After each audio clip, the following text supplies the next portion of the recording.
사도행전 2장 9절부터 11절까지 말씀을 같이 합독하시겠습니다.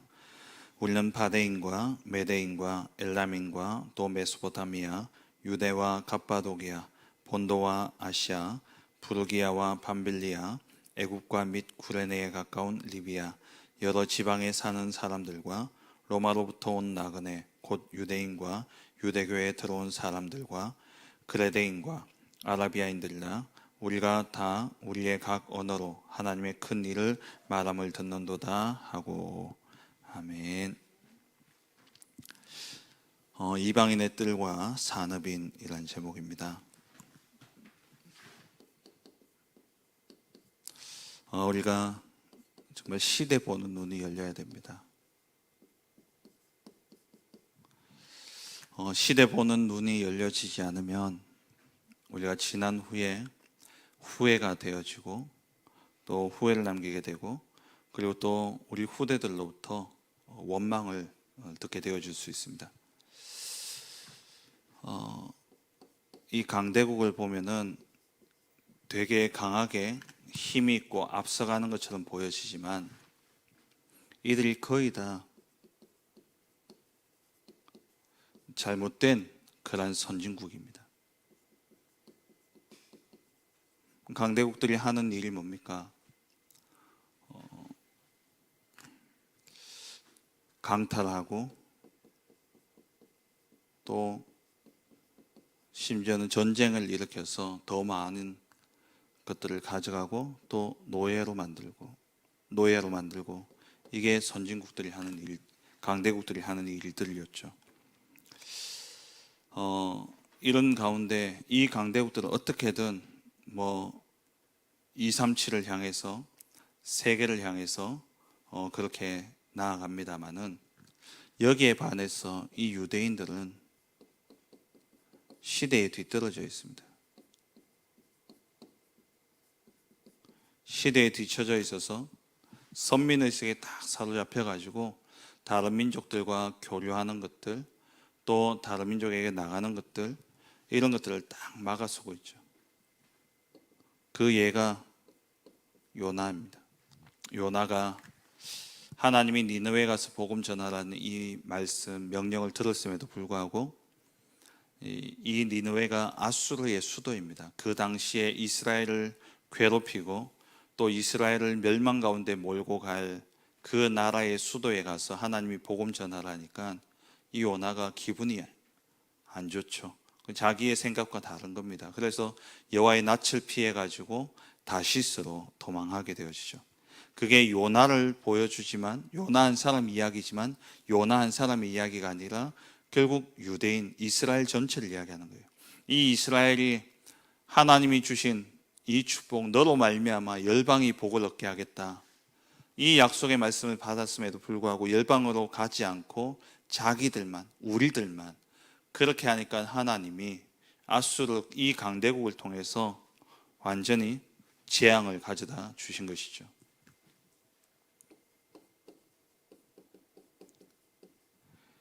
이 예수님이 어떠하셨습니까? 예수님은 마태복음 28장 18절에서 20절에 모든 민족으로 가라 이야기하셨죠. 그리고 마가복음 16장 15절에서 20절에는 천하 만민에게 이 복음 전파하라. 그리고 사도행전 1장 8절에는 땅끝까지 가라 말씀하셨어요. 시대를 앞선 그러한 말씀이었죠. 그러니까 예수님이 모든 민족으로 가라, 만민으로 가라, 땅끝으로 가라. 결국 이것이 하나님의 뜻이고 이것이 하나님의 계획입니다. 오늘 수요 예배 때도 함께 좀 말씀을 나누겠습니다만은 하나님이 처음부터 마지막까지 주신 약속이 뭐냐? 바로 237 이방인의 뜰이라는 거죠. 지금 불신자들은 오히려 세계를 장악하고 있습니다. 그런데 교회는 이들과 달리 시대에 뒤떨어져 가고 있다는 거죠. 하지만 하나님은 하나님의 영광을 빼앗기지 않습니다. 이스라엘 백성들이 이들이 가지 않으니까 하나님은 하나님의 영광을 빼앗기지 않으려고, 하나님의 뜻은 뭐냐? 하박국서에 나오는 말씀처럼 물이 바다를 덮은 같이 여호와를 아는 지식이 온 땅에 충만한 것이 하나님의 뜻과 계획인데, 이 하나님이 온 땅에 하나님을 아는 지식이 퍼져야 되는데 이게 안 퍼지고 유대인들이 다 가지고 있으니까 하나님의 영광을 빼앗기지 않으시려고 어떻게 하느냐? 이 강대국을 통해 가지고 재앙을 내리는 겁니다. 그래서 7번의 재앙을 당하게 되어진 것이죠. 애굽의 노예가 되어지고, 그리고 또 흩어지지 않으니까 사사시대에 블레셋이라는 이란 나라, 또 그 뒤에 아람, 그리고 아수르, 바벨론, 이러한 강대국들을 통해서 하나님께서 흩으시는 겁니다. 그래도 또 돌아와서 모여서 흩어지지 않으니까 이번에는 로마의 속국을 만들어버리고, 그것도 안 되니까 하나님이 어떻게 했냐? 이제 나라를 없애버렸어요. 유랑민이 되어서 전 세계에 흩어져서 하나님의 영광을 나타낼 수밖에 없도록. 하나님은 절대 하나님의 영광을 빼앗기지 않습니다. 그럼에도 불구하고 이들이 깨닫지 못하면 하나님의 방법은 뭐냐? 재앙이에요. 우리가 237과 맞지 않는다, 우리가 세계복음화의 언약을 놓쳐버린다, 그러면은 반드시 오는 게 뭐냐면 재앙입니다. 전쟁입니다.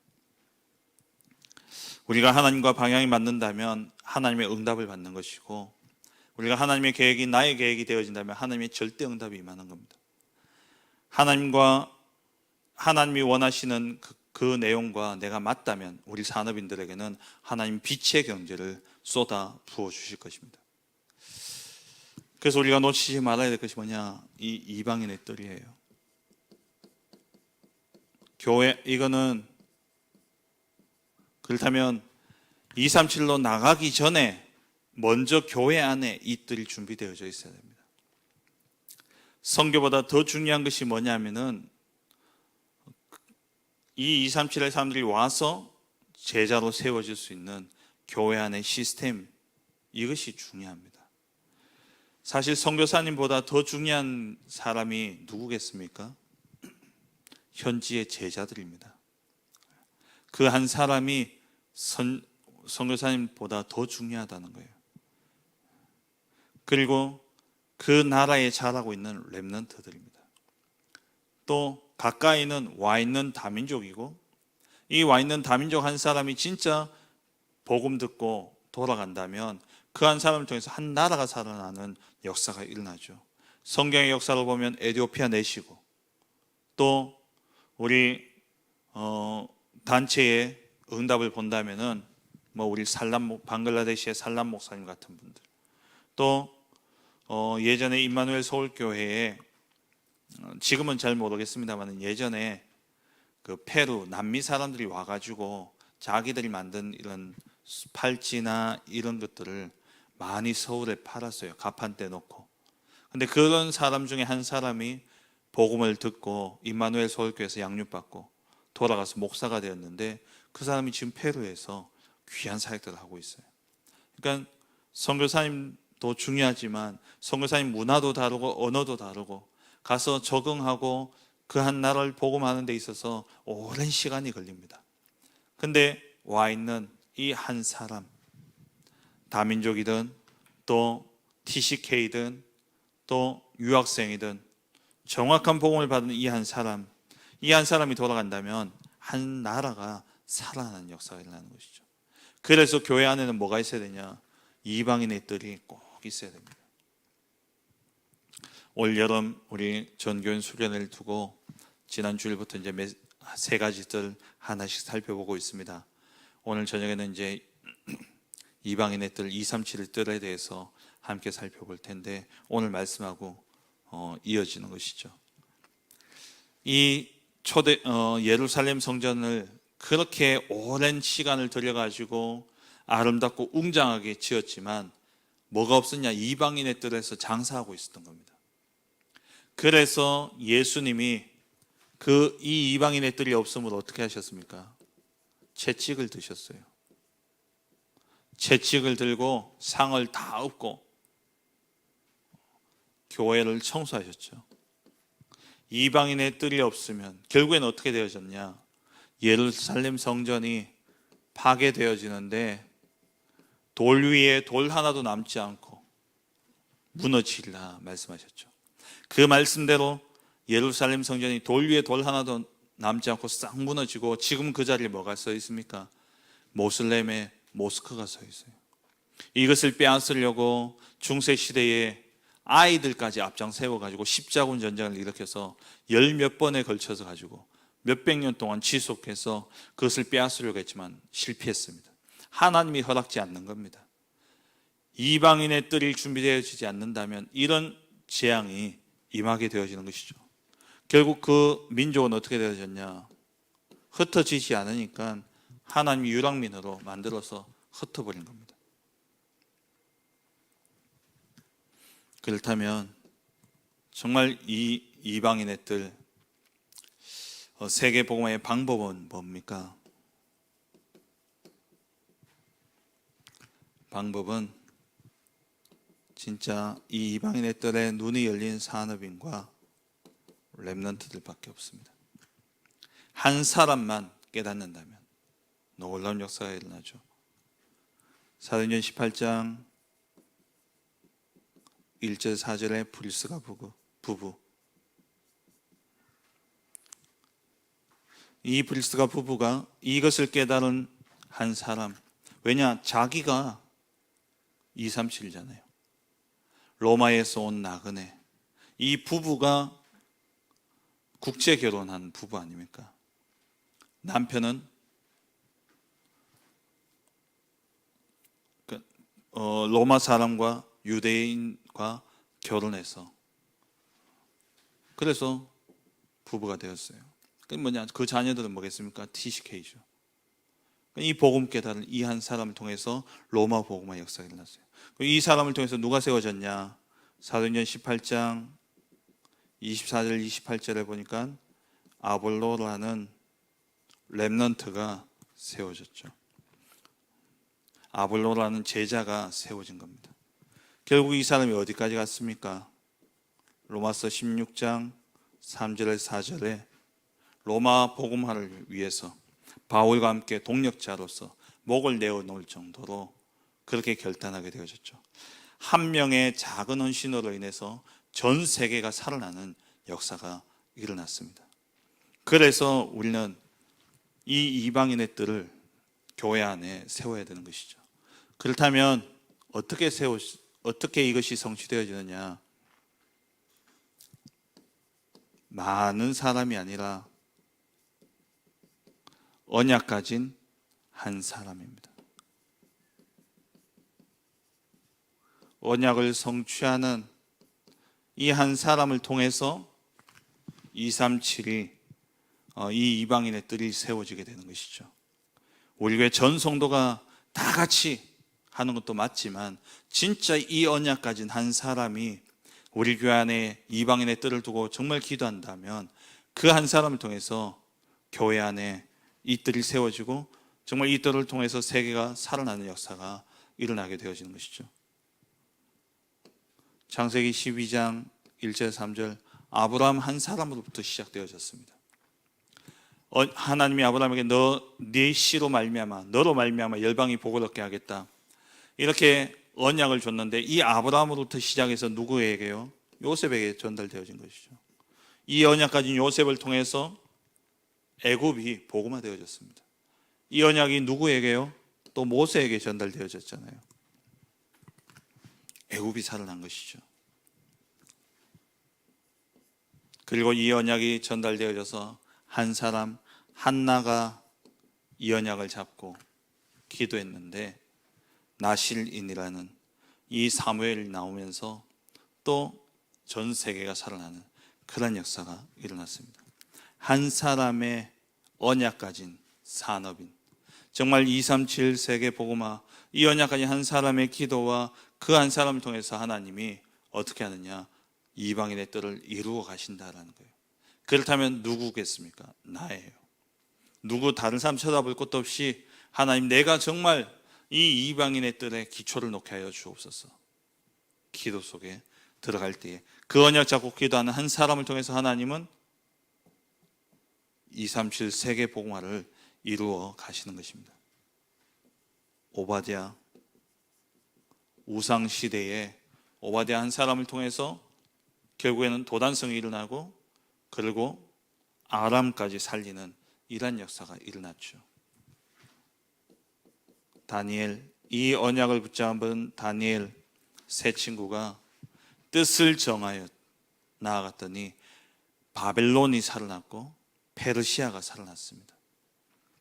전 세계를 살리죠. 오히려 강대국을 살리는 이러한 역사가 일어나게 되어진 겁니다. 그리고 오늘 본문에 나오는 15개의 나라의 사람들, 언약 가지고 그 언약 성취를 위해서 기도하는 한 사람을 통해서 하나님은 일하십니다. 하나님은 응답하시는 거예요. 그 한 사람이 하나님 내가 되게 하여 주옵소서. 정말 교회 안에 이방인의 뜰을 세우는 다민족 와 있는 237을 살리는 이 사역을 두고 하나님 나의 기도가 쓰임받게 하여 주옵소서. 그 결단하고 기도하는 한 사람을 통해서 교회 안에 선교의 문이 열려지고 교회 안에 237의 이방인의 뜰이 세워지는 그 응답이 임할 줄 믿습니다. 그리고 사도행전 2장 10절에 로마에서 온 나그네 되어 있죠.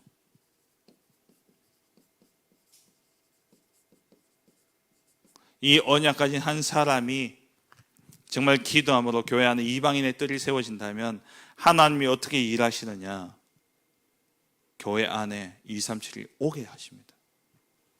시스템이 준비되어진다면 하나님 보내시는 거예요. 우리가 플랫폼이 되어지면 사람들이 모여올 수밖에 없습니다. 이 언약을 붙잡은 초대교회, 이 언약을 붙잡은 초대교회가 이것을 두고 기도하니까 하나님이 로마에서 보낸 겁니다. 로마는요, 어떤 곳입니까? 237 나라가 모이는 곳이 교회입니다. 로마예요.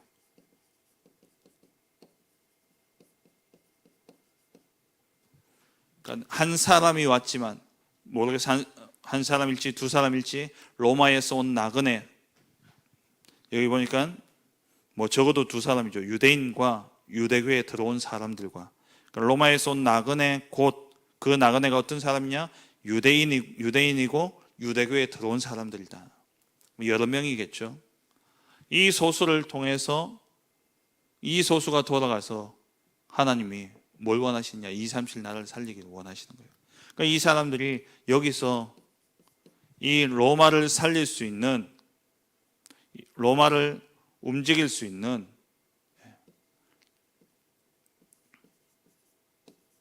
로마에 와 있는 이 237 나라를 움직이는 그 능력을 가진 사람입니다. 다시 말하면 하나님이 이 능력을 부어주시는 거예요. 우리가 보기에는 그냥 해외에서 온 노동자입니다.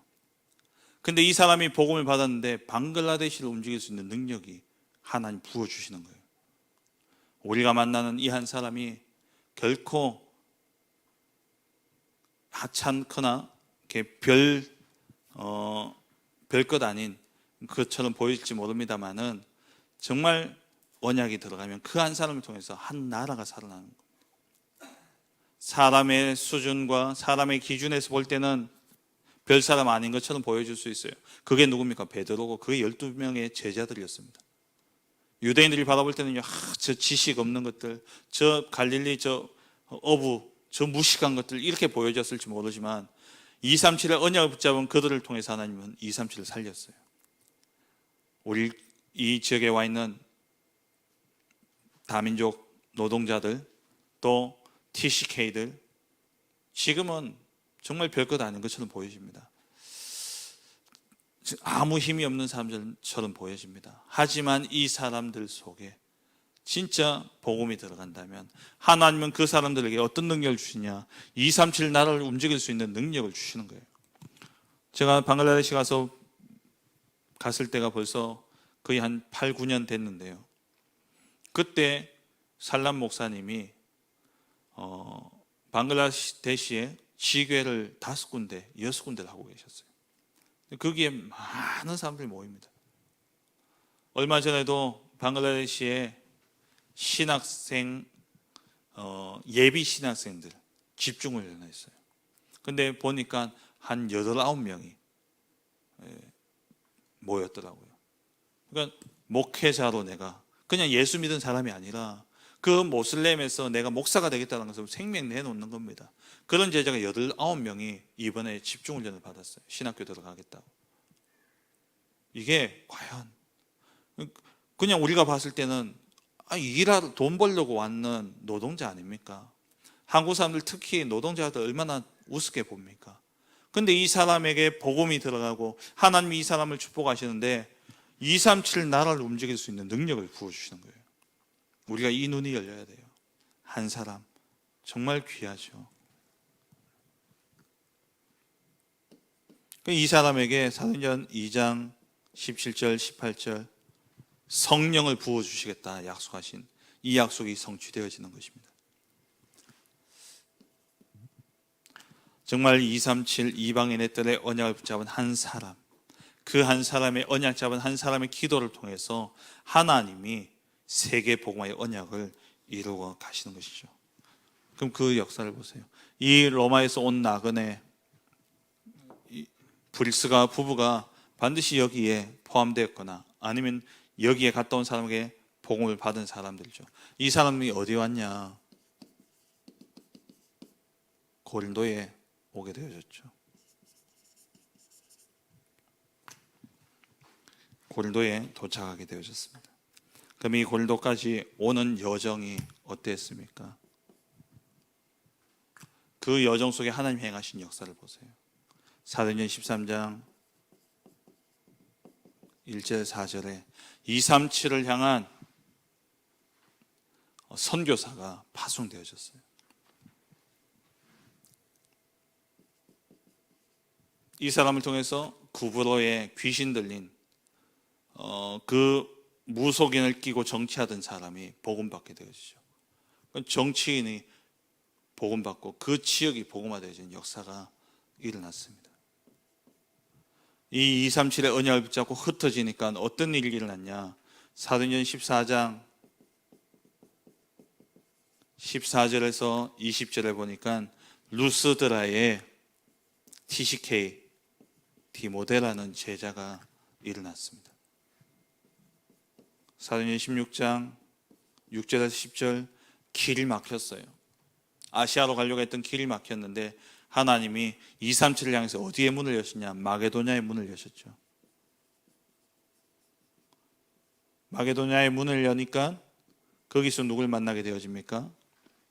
하나님 예비하신 제자 루디아를 만나게 되어지죠. 이 루디아는 어디 사람이냐? 두아디라 성에 있는 사람입니다. 두아디라는 어디입니까? 바울이 원래 가려고 했던 아시아의 중심에 있는 도시, 거기 사람을 만나는 거예요. 우리가 진짜 성령인도 237을 두고 기도하며 성령인도 받아가면 하나님이 다 완벽하게 준비해 놓으신 것을 보게 되어집니다. 16절 18절에 귀신 들린 여종을 고치죠. 그리고 사도행전 17장 6절에는 데살로니가의 야손이라는 제자를 만나게 되어지고 결국 오늘 이 브리스길라 아굴라 부부를 만나면서 회당으로 들어가게 되어지는 것이죠. 우리가 237의 언약을 붙잡고 있다면 하나님이 모든 문을 다 여신다는 겁니다. 우리가 진짜 이방인의 뜰에 언약을 붙잡고 있다면 우리 산업인이 정말 237 복음화 이방인의 뜰을 이 시스템을 준비하기 위해서 언약 붙잡고 기도하는 한 명의 산업인이 있다면 하나님은 아브라함에게 주셨던 그 축복을 주실 것입니다. 언약적인 축복 그리고 근원적인 축복을 주시고요. 그리고 대표적인 축복과 시대를 살려야 되기 때문에 후대를 살려야 되기 때문에 시대적인 축복 그리고 아무도 빼앗아갈 수 없는 불가항력적인 이러한 축복을 하나님이 쏟아 부으시는 겁니다. 이 속에는 경제도 있고 이 속에는 모든 것이 다 있습니다. 우리 교회가 정말 세 가지 뜰을 놓쳐버린다면 하나님은 그 영광을 빼앗기지 않기 위해서 어떻게 하냐, 후대를 전쟁과 후대를 노예로 또 속국으로 유랑민으로 만듭니다. 그래서 흩어져서 복음 전하게 하십니다. 그 재앙이 오기 전에 우리가 먼저 이 언약 붙잡고 기도한다면 하나님이 우리를 통해서 사도행전에 일어났던 이러한 역사와 함께 세계 복음의 역사를 이루어 가실 줄 믿습니다. 오늘 이 한 날 정말 우리 교회 안에 하나님 이방인의 뜰이 세워지게 하여 주옵소서. 함께 기도하며 그 응답 속에 우리 지역에 와 있는 237 다민족과 또 TCK와 그리고 유학생들을 살리는 그러한 교회 안에 시스템들, 24의 시스템이 세워지는 그러한 축복이 임하도록 함께 기도하며 응답받는 우리 모든 성도님들 되어주시길 주의 이름으로 축원합니다. 기도하겠습니다. 말씀 붙잡고 기도하시고 또 이번 주신 강단과 또 올